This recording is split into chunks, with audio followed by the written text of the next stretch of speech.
Okay, today I'm going to teach you how to make waterfalls in the sandbox.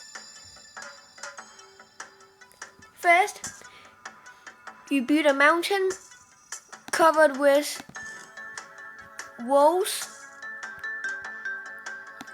with like this, the scale of the mountain, and then you dig a hole and put some multi inside, and then put the void here so that the water won't like float everywhere. At last, you put some water in